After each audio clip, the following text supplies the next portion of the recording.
اهتزت مدينة الخميسات مؤخرا على وقع فضيحة غير مسبوقة بطلها ابن مسؤول قضائي ورط 16 فتاة وشاذ في ممارسات مشينة مع الكلاب ووواثق اللحظات.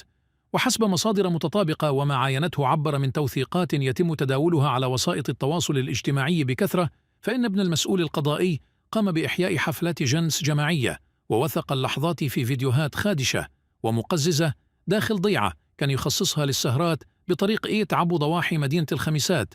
ذات المصادر كشفت أن بطل فضيحة الخميسات متزوج من طبيبة، هذه الأخيرة وبعد شعورها بآلام في جهازها التناسلي قامت بالكشوفات والتحاليل الطبية للتفاجؤ أنها أصيبت بمرش جنسي يتناقل بين الكلاب، مما دفعها للشك في زوجها كونه يمارس الجنس مع الكلاب. وبعد محاصرته بالأسئلة اعترف بالوقائع قبل أن تنتشر مقاطع الفيديو المقززة.